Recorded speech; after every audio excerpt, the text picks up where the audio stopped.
We have this mythology in America that the people in jails are bad people. A lot of them are there just because they're poor. There's no other reason that Charnel Mitchell or all these other people are there except they couldn't pay their traffic tickets. And what do you know, we talked about single parents, right? What do? You're a single parent. You have a choice between feeding your kids or paying your traffic ticket or whatever it might be. These are not bad people. And the idea that we send a more or less like a SWAT team to the home of this woman to pull her away from her kids, what kind of planet is there where that's okay? But it happens in darkness, right? It doesn't. We don't see that right now. There's all this awareness being brought to George Floyd and the rest of this stuff, which is really important. And I'm so glad that it's coming to light and people are starting to, you know, really rise up as one, right? As one group, as humans, not as black people or white people or any other kind of people, but together. But this stuff happens under the shade of darkness where we don't see it. We don't see what happens in the jails and prisons, but what happens there in Harris County where Alec won this suit recently, and now this did a wonderful piece on this. But about 20 people a year die in the Harris County jail awaiting trial, right? They're either murdered or something. Sandra Bland died in that jail, right? Yeah. And, you know, we have to just fucking stop. I mean, it's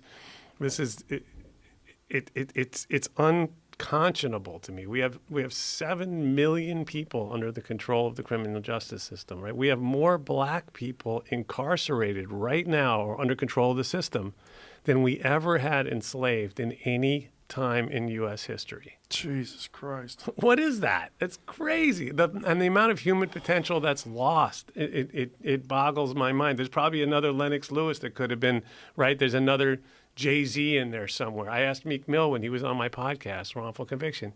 I said, how many guys did you meet in jail who could have been another you? And he said, I can't even tell you.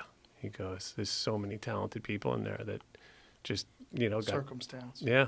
I mean, so and I think that is part of the reason why wrongful convictions happen, because the system is so overburdened. There's so many cases that the courts cannot possibly function correctly when there's this much churn and people just become processed. People become numbers to be processed in and out of the system.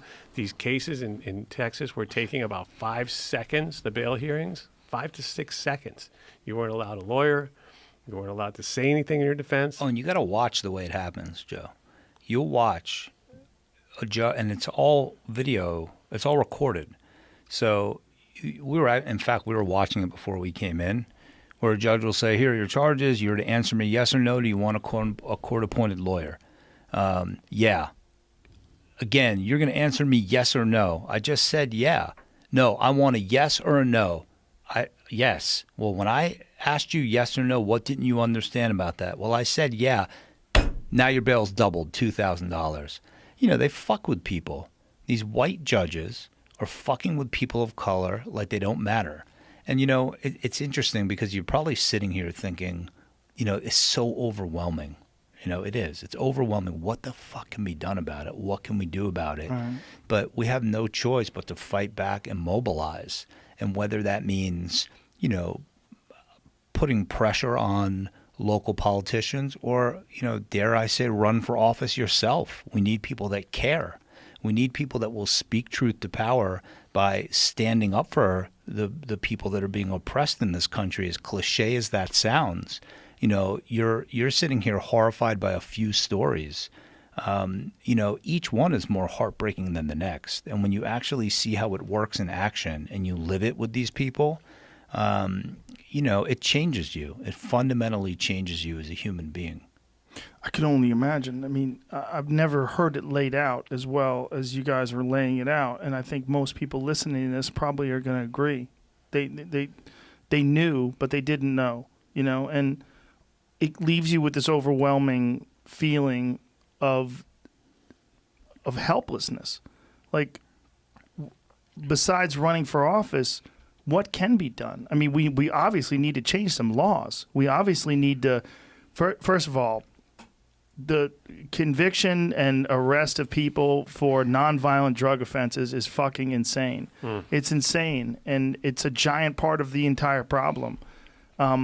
the fact that you can arrest people for traffic tickets and leave them in a cage, separate them from their children, that's fucking insane. I mean, all these things are immoral. The fact that we're supposed to be the shining beacon of democracy and civilization in this country, it's a joke when you look at our criminal justice system as you guys have laid it out. I don't want you to feel helpless, though, and I don't want your listeners to feel helpless, and here's why. The way that when I start to feel that way, and I do sometimes, I start thinking of the strength that you have to survive an ordeal like John Restivo or Clemente Aguirre or Dewey Bozzella or the countless other people that we have talked about. It is beyond belief to be accused of something you didn't do, but to be able to survive in conditions that, are popularized by movies, but the worst thing that could happen to you in jail often happened to these people. And to have the resolve and not be helpless, at some point you overcome that helplessness, then I think it's in all of us to do something. And that path is different for different people. Not everybody is going to go out and be a civil rights lawyer or a criminal justice reform advocate, but there is something that all of us can do. Politicians don't like to be embarrassed.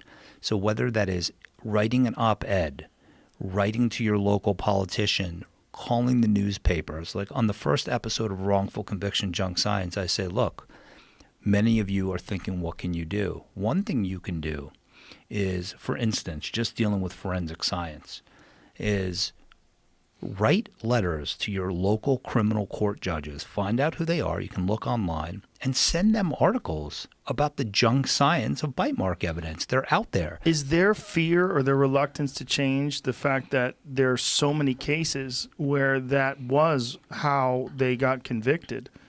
That's through this junk science, that they would have to revisit these cases. That's part of it. Part of it is also our laziness in local elections as voters. In many states, state court judges are elected, so a lot of them are not qualified. And, what is the answer to that? That's a bigger problem. But I think part of it is fear of bucking the system. But one thing we do know, people act differently if they know that they're going to be embarrassed or exposed. The reason why the judge in Clemente's case that I told you about, that was the judge that wouldn't recuse herself in the Trayvon Martin case, even though her husband had represented George Zimmerman prior, she had to get outed and the press had to write about it, and she got publicly embarrassed into being recused. In my case with Clemente, the same thing. The paper started covering it and picking it up, and she finally had to give in. So it might be an uphill and a steep uphill climb, but we can either take it, right? We could either lay down and take it or get up and fight. And there's something that all of us can do. And I can tell you, Joe, I have seen, and when I say that it transformed me as a human being, I watched the pride of my 10-year-old daughter, my 8-year-old son, my 4-year-old doesn't get it yet, and saying, my dad stands up for people.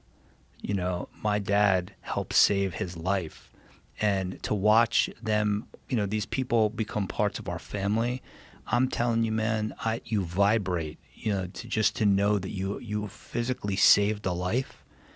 There is no more gratifying thing in the world. No sporting event, no cheap thrill at a club out with your friends drinking, or, whatever it is that get your rocks off. I can tell you that if you have warm blood in your body, the reason why wrongful convictions and exonerations are so popular as a genre on podcasts or in movies is because it is that exhilarating to be able, I think that it taps into the best part of who we are as human beings. You will never find more gratification in being able to look in someone's eyes and say, I helped save his or her life.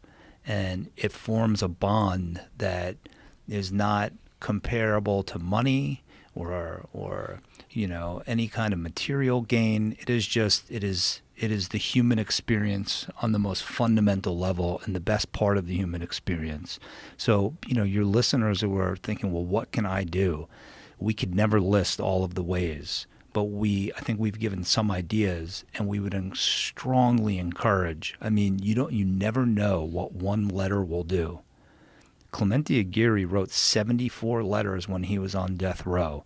to wild fucking people. Oprah. Sally Jesse, defunct talk show host Maury Povich, Sally Jesse Raphael, and only one person answered, the Innocence Project. And that's not to pat us on the back, but you can write one letter, and if it catches the right person's attention, you can change a life. I got another thing, vote.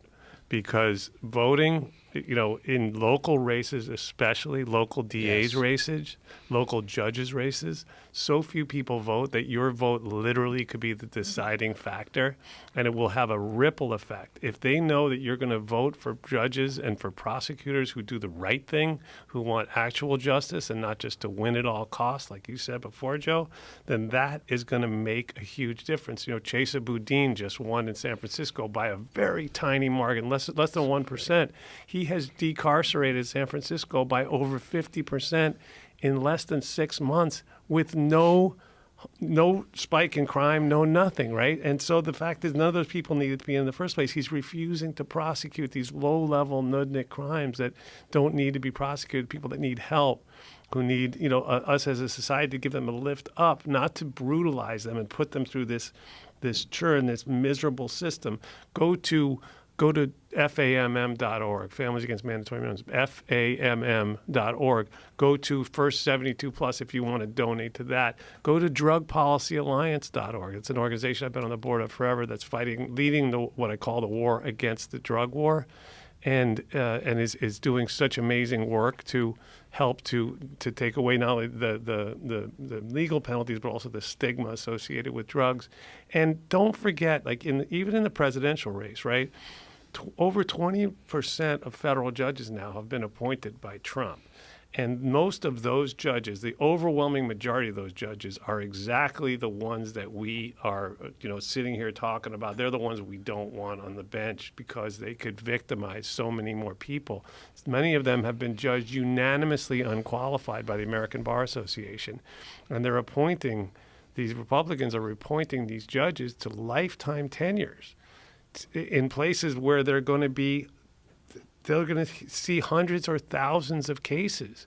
So if you don't think your vote matters in the presidential election, if all you care about, if none of that other stuff interests you, it should interest you. And for the sake of yourself, your friends, your loved ones, your children, those judges are going to do a tremendous amount of damage. I can guarantee you that if prosecutors knew that there were repercussions, right, that there were repercussions to hiding evidence, okay, and not turning it over to the defense. It happened in one of Kamala Harris's cases. Wasn't it one of her cases where the crime lab, or that wasn't her case, where the crime lab had to send the DNA, I don't know if it was in California, where the crime lab sees that the DNA doesn't match the defendant. You're talking about Anthony Apanovich, and I'm glad you brought this up. So right? where the crime, you can tell them the story in a second, but the crime lab, not the prosecutors, a crime lab technician says, you know what, this is wrong.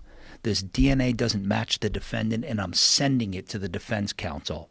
And what happens is that he gets put back. First, he gets out because they realize they have the wrong guy, but he gets put back on death row because he obtained the evidence illegally because it wasn't. So hold on, you can tell the story in a second. But my hope is that we start to beat back against the system so that we can come back on here wherever you are, whether it's on a podcast or it'll be your next bit, or maybe you'll have a talk show at that point and say, you know what? Why would I want a talk show? You already have one. You do. Fuck that. And we lit a match here today. Yeah, I think we did. I really do.